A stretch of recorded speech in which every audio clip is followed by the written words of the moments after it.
अस्सलाम वालेकुम एवरीवन। आज मैं आपके साथ शेयर करने जा रही हूँ एक बहुत ही मज़ेदार से स्नैक्स की रेसिपी जिसे कैबेज रोल कहते हैं। ये बहुत ही टेस्टी बनकर तैयार होते हैं। तो चलिए मज़ेदार से रोल को बनाना स्टार्ट करते हैं। कैबेज रोल बनाने के लिए मैंने एक पैन में 2 टेबल स्पून कुकिंग ऑयल लिया है और इसमें अब मैं शामिल करने जा रही हूँ मुर्गी का कीमा। क्वांटिटी आप देख सकते हैं कितनी है। इसको अच्छी तरह फ्राई करने तक हम पकाएंगे कि शानदार सा फ्राई हो जाए। इतनी देर हमने इसे पका लेना है।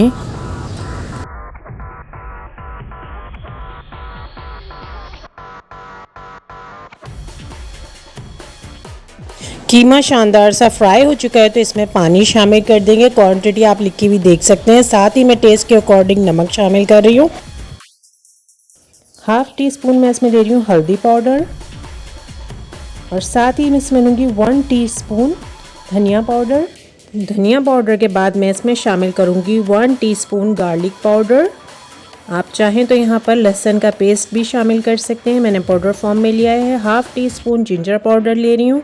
अगर आप चाहें तो जिंजर का पेस्ट भी ले सकते हैं। 1 टीस्पून इसमें लूँगी मैं काली मिर्चें, पिसी हुई काली मिर्चें ले रही हूँ मैं 1 टीस्पून। और साथ ही लूँगी 1 टीस्पून गरम मसाला, पिसा हुआ गरम मसाला है ये 1 टीस्पून लिया है मैंने। और 1 टीस्पून लूँगी मैं इसमें सफ़ेद ज़ीरा। तो ये सब चीज़ें हम इसमें शामिल कर देंगे। अब इस चिकन कीमे को हमने इतनी देर पका लेना है कि जो इस पानी हमने इसमें ऐड करा है वो मुकम्मल तौर पर खुश्क हो जाए और कीमा हमारा शानदार सा गलकर तैयार हो जाए और शानदार सी इसकी भुनाई भी हो जाए।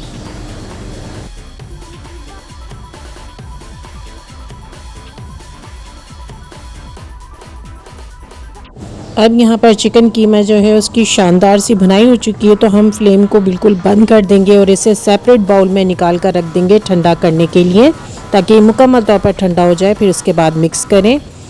यहाँ पर मैंने 2 अदद बॉईल किए हुए आलू लिए हैं, ये आप देख सकते हैं।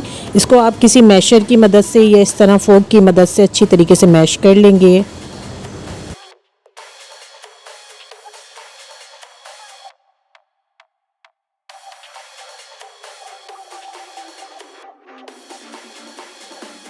आलू को हमने शानदार तरीके से जो है मैश कर लिया है। अब जो चिकन का कीमा हमने रेडी किया था मसाले वाला वो भी हम इसके अंदर डाल देंगे और आलूओं को और इस चिकन के कीमे को बहुत अच्छी तरीके से मिक्स कर लेंगे।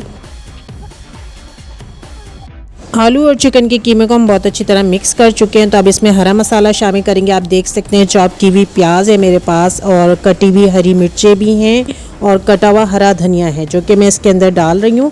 तो ये तमाम चीज़ें मैं डाल दूँगी। क्वांटिटी आप देख सकते हैं कि कितनी मैंने ली है। अब मैं इसमें शामिल कर रही हूँ वाइट विनेगर जो तकरीबन 4 ड्रॉप्स के करीब है, जो कि मैं इसमें डाल रही हूँ। साथ ही इसमें मैं नमक डालूँगी। आप अपने टेस्ट के अकॉर्डिंग नमक शामिल करिएगा। फिर इन तमाम चीज़ों को हमने बहुत अच्छी तरीके से मिक्स कर लेना है और मिक्सचर हमारा बिल्कुल रेडी हो चुका है। यहाँ पर रख देंगे। अब लेंगे हम कैबेज लीफ। इस तरीके से मैंने लीव्स अलग से निकाल लिए हैं कैबेज के रोल बनाने के लिए। आप भी इसी तरीके से लीव्स निकाल लेंगे। इसमें थोड़ा सा मसाला रखेंगे और फिर से फोल्ड करेंगे साइडों से, फिर ऊपर की तरफ से अच्छी तरीके से इसको रोल कर लेंगे। और उसके बाद इसको टूथपिक्स लगाकर, टूथपिक लगाने से रोल अच्छी तरीके से बिल्कुल फोल्ड हो जाएगा और इस तरह रुका रहेगा और ये कोडिंग में भी नहीं खुलेगा। इसी तरीके से हम दूसरे कैबेज लीव को लेंगे और थोड़ा सा मसाला, उसकी जितनी गुंजाइश है एक लीव की उतना ही रखेंगे इसके अंदर और इस तरीके से इसको साइडों से फोल्ड करते हुए दोबारा से रोल करेंगे और दोबारा से इसमें टूथपिक लगाकर इसको बिल्कुल रोक देंगे ताकि ये रोल खुले नहीं। इसी तरीके से आप देख सकते हैं शानदार तरीके से मैंने दोनों रोल को अच्छी तरीके से फोल्ड कर लिया है, बिल्कुल साइडों में से भी नहीं खुले हुए। रोल को हमने मैदे से कोट करना है तो एक बाउल में मैंने मैदा लिया है 1/2 कप और इसके अंदर मैं शामिल कर रही हूँ कॉर्नफ्लोर। तो क्वांटिटी दोनों चीज़ों की आप देख लें कि मैंने कितनी शामिल करी है और इतनी बहुत काफ़ी है हमारे रोल के लिए। अब इसमें मैं शामिल कर दूँगी पिसी हुई काली मिर्चें। तो ये मैंने 1 टेबल स्पून का जो है हाफ़ लिया है, आधी इसके अंदर डाली है और आधी बचा ली है। और गार्लिक पाउडर ऐड कर रही हूँ मैं इसके अंदर और साथ ही ऐड करूँगी जिंजर पाउडर भी। दोनों चीज़ों की क्वांटिटी देख लें। नमक आप अपने टेस्ट के अकॉर्डिंग डालिएगा और इन तमाम चीज़ों को हमने बहुत अच्छी तरीके से मिक्स कर लेना है ताकि मिक्स होकर बिल्कुल रेडी हो जाए। और अब यहाँ पर मैंने लिया 1 अदद अंडा और अंडे के अंदर जो इंग्रेडिएंट्स डालेंगे वो भी मैं आपको दिखा देती हूँ। काली मिर्चें जो हाफ हमारे पास बची हुई थी वो मैंने इसमें डाल दी हैं और साथ ही इसमें थोड़ा सा नमक भी डालूँगी।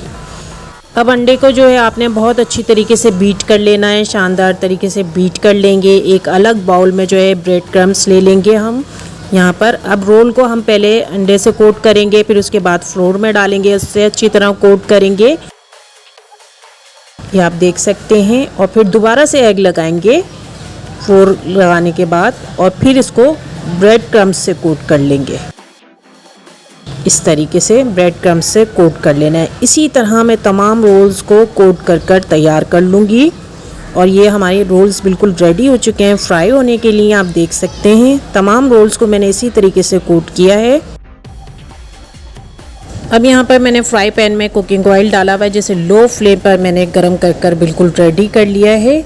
और ऑयल गरम होने के बाद जो है हम रोल इसके अंदर डाल देंगे और बस थोड़ी देर हमने इसको सेकना है, ज़्यादा देर नहीं, बस गोल्डन ब्राउन हो जाए इतनी देर हमने इनको फ्राई कर लेना है। तो लो फ्लेम पर ही हम फ्राई करेंगे इनको गोल्डन ब्राउन होने तक, कि दोनों साइड से गोल्डन ब्राउन हो जाए, बस इतनी देर हमें इन्हें पकाना है।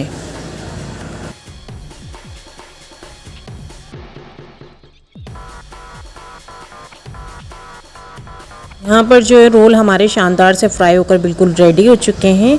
तो हम इन्हें ऑयल को रिमूव करते हुए जो है पैन से निकाल लेंगे और एक अलग प्लेट में रख देंगे। इसी तरह से तमाम रोल्स जो हैं हम फ्राई कर रेडी कर लेंगे। मज़ेदार से कैबेज रोल बिल्कुल रेडी हैं। यहाँ पर सर्व करते वक्त आप इसे केचप के साथ, डिफरेंट सॉसेस के साथ सर्व कर सकते हैं। अगर शानदार सी कैबेज रोल की ये रेसिपी आपको अच्छी लगी है तो इसे लाइक एंड शेयर ज़रूर कीजिएगा। Thank you so much.